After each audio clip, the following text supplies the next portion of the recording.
Back in the 1980s, when I was just a wee young bloke, I had a real passion for modified sedan racing. Away in the quick fix sports sedans, Trevor Crowe getting a quick start, moving over just a little. Ian Algie on the outside of him. Avon Hyde through there. Wayne Huxton is back into fourth place, almost fifth now as they get through the sweeper. Now here in New Zealand we had two different organisations running at the same time, one in the North Island and one in the South Island. South Island group was called OSCAR, Open Saloon Car Association, and here in the North Island it was the Sports Sedan Association. The two different organisations actually had different regulations, but the performance of the different cars was actually quite similar.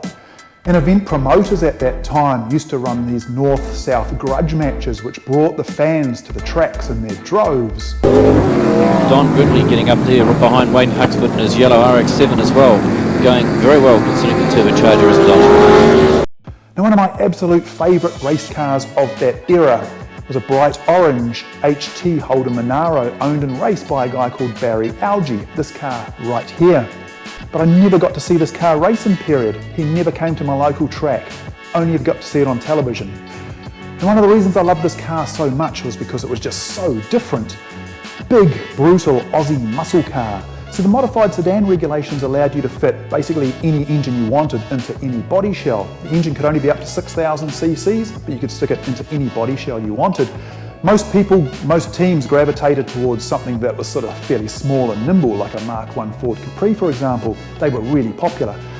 Ford Capri has a wheelbase of 101 inches. This has a wheelbase of 111 inches. So it's a big car, big and bulky. It was never that competitive, but it was always just a huge crowd favourite. Looks like one blown engine. Number 78, Barry Algie, Ian's brother. The big Monaro.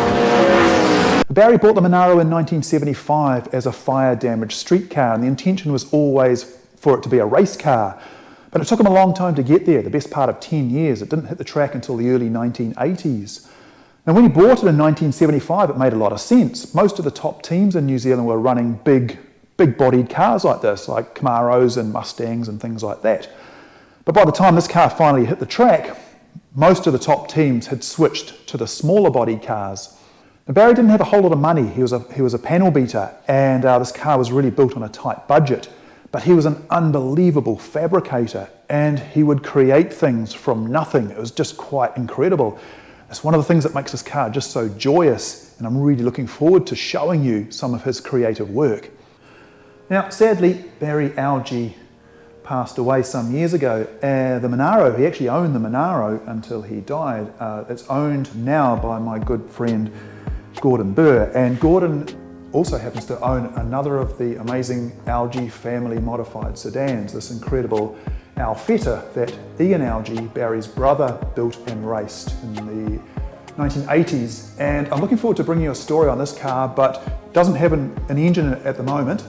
And if you know this car, some of you will do, then you'll know the story of this car is all about the engine. All right, so let's just take a look at the business end of this beast. Barry tube framed the front of the car, as you can see here, did all the work himself, moved the engine back 12 inches, which the sports sedan regulations allowed, and he also recessed the firewall. Now Gordon, the car's current owner, was told that all this tubing came from a Harvard aeroplane frame, and I really hope that's a true story.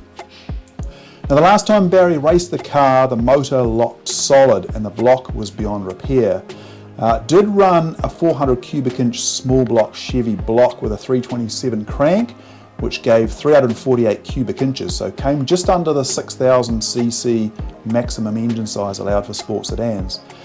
Gordon has since built a new motor, but he's salvaged as many of the original parts as possible, including the cylinder heads and this beautiful Lucas mechanical fuel injection, which originally came from Ken Smith's Lola T332 Formula 5000. And this thing's good for about 600 horsepower. And while we're here, I'll show you the front suspension layout, which is all designed and built by Barry, including these beautiful uprights. There's more to this story, which I'll get to shortly. And this right here is one of my favourite features, just the way Barry made this really neat cutout for the injector stacks. This thing's really cool. Now, Barry's workmanship is just everywhere throughout this car, and it's a sight to behold. I just want to show you inside here. See this beautiful steering setup that he's got here with the steering wheel set way back. Seat is way back as well. This is Gordon's seat. Gordon's actually planning to race this car this season in a bit of vintage racing, and you can see that the seat position itself somewhere between where the front and back seats would normally be. Take a look at this beautiful instrument cluster here, made of alloy, absolute work of art, Smith's gauges and everything. It's just a beautiful thing. The reason everything is so far set back is because the engine has been set back. Sports sedan regulations allowed for an engine setback of up to 12 inches, which I believe is what this is.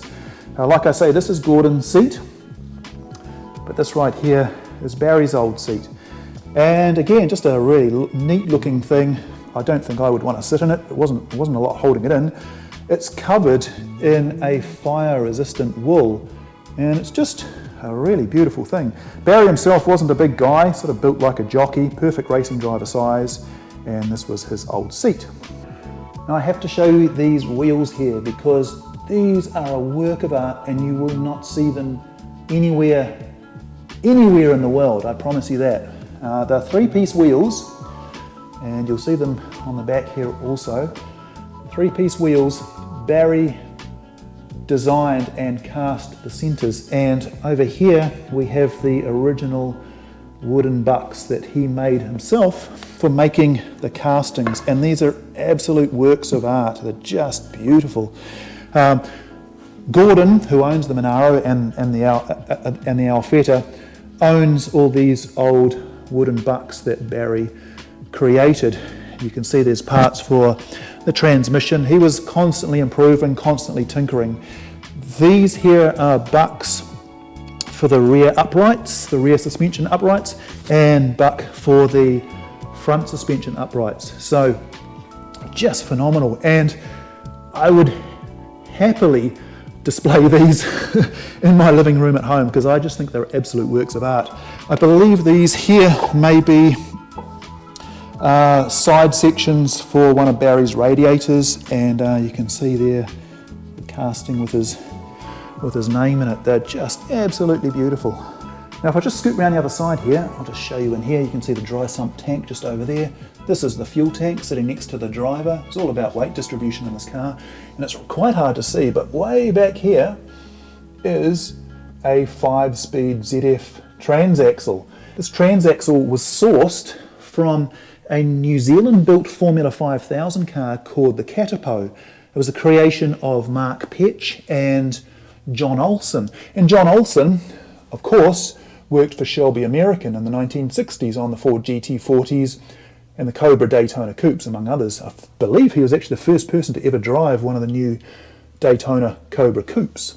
Now this sounds kind of crazy, having a hugely valuable ZF transmission in this sports sedan here, but when Barry was building this car back in the late 1970s, old Formula 5000 cars were basically worthless because there was nowhere to race them anymore. They'd been superseded.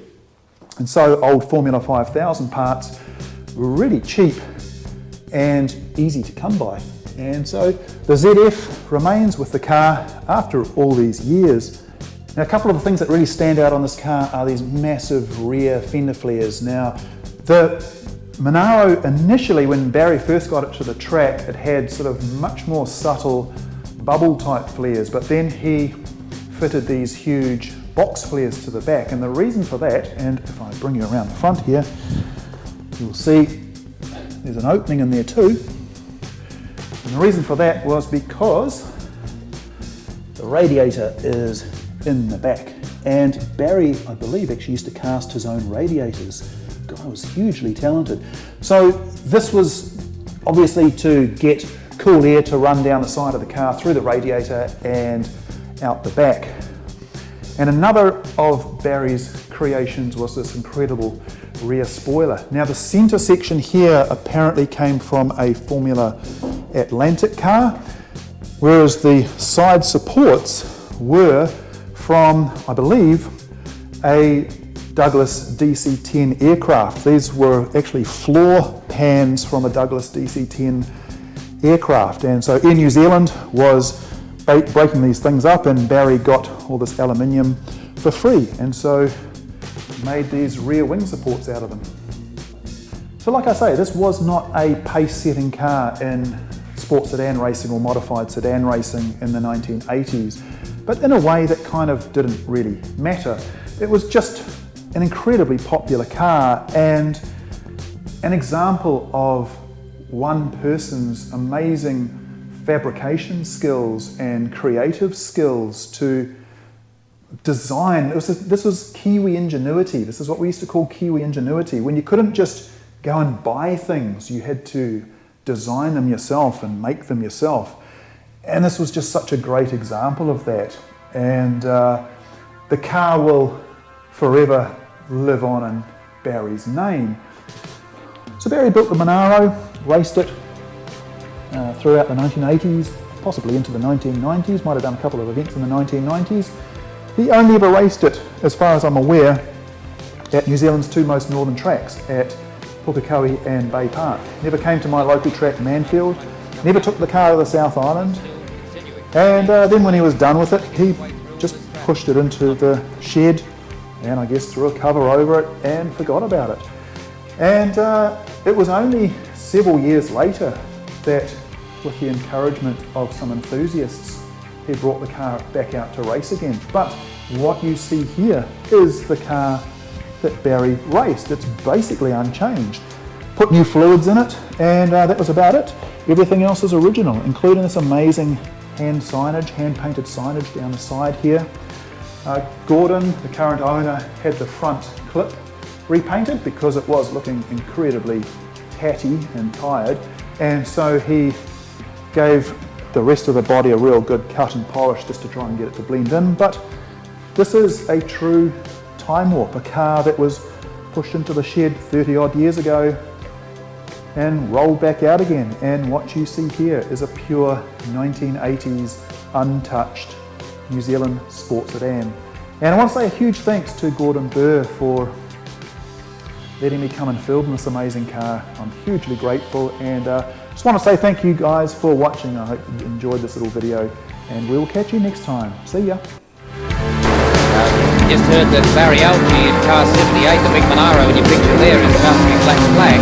He's obviously dropping a lot of oil on the circuit.